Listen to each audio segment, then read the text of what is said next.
Hi guys, நான் தான் CSK super Kings. So நம்ம வீட்டில் நீங்கள் எதை பற்றி பார்க்க போகிறோம் அப்படின்னு வந்து பார்த்தீங்கன்னா, ருத்ராஜ் கடந்த 3 மேட்ச் ஜிம்பாப்வேவோட வாய்ப்பு கிடச்சி அந்த 3 மேட்ச் 5 மேட்சஸில் ஓகே அவரோட பெஸ்ட்டை எவ்வளோக்கு கொடுக்க முடியுமோ அவ்வளோக்கு கொடுத்துருந்தாரு. கில்லு 5 மேட்சாக ப்ளே பண்ணி 170லேருந்து 180 தான் அவர் வந்து ரன் ஸ்கோர் பண்ணியிருப்பார்.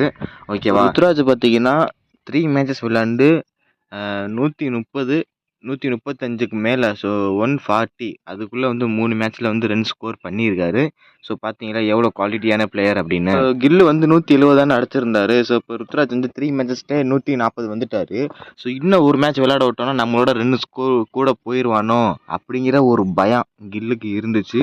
அதனால மட்டுமே நம்ம 5th மேட்ச்சில் அவரை வந்து டவுன் பண்ணி உட்கார வச்சுருந்தாரு. நம்ம கில்லு ருத்ராஜை டவுன் பண்ணி உட்கார வச்சுருந்தாரு. இதுதான் உண்மை. ஓகே, நீ 5 மேட்சஸ் விளையாண்டு நீ வந்து 180 அடிச்சிருப்பப்பா. ஓகேவா கில்லு, நான் சொல்கிறது என்ன அப்படின்னு பார்த்தீங்கன்னா, நம்ம ருத்ராஜ் வந்து 3 மேட்ச் விளையாண்டு ஸ்ட்ரைக் ரேட் வந்து 160க்குள்ளே வச்சுருக்காரு. ஸோ நம்ம வந்து கில்லை பார்த்தீங்கன்னா ஸ்ட்ரைக் ரேட் வந்து கம்மி தான், பார்த்தீங்கன்னா 130க்குள்ளே தான் வச்சுருப்பாரு. ஸோ நம்ம ருத்ராஜுக்கு ஸ்ரீலங்காவோட விளையாட வாய்ப்பு கிடைக்குமா அப்படின்னு என்னையை பொறுத்தவரைக்கும் கேட்டால் வாய்ப்பு கிடைக்கிறது கம்மி தான். பிசி சைட்டை நாங்கள் ஒரு ரெக்வஸ்ட்டாக கேட்குறோம், கில்லுக்கு நீங்கள் பேக்கப் கொடுக்குறது அதே ருத்ராஜுக்கு அந்த பேக்கப்பை கொடுத்தீங்க அப்படின்னா நல்லா ப்ளே பண்ணுவார். ஸோ இப்போ வந்து அவர் குவாலிட்டியான பிளேயர்.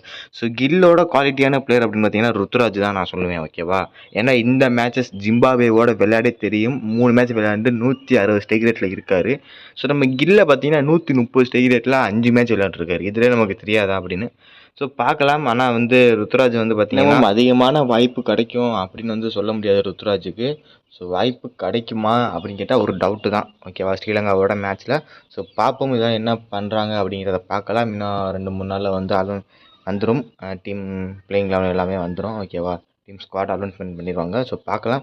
ஸோ ஓகே, இதோட இந்த வீடியோ முடியும். ஸோ இனிமேல் ரெகுலராக வீடியோ போடுறதுக்கு ட்ரை பண்ணுறேன். ஸோ அடுத்த வீடியோ செஞ்சுக்கலாம். ஸோ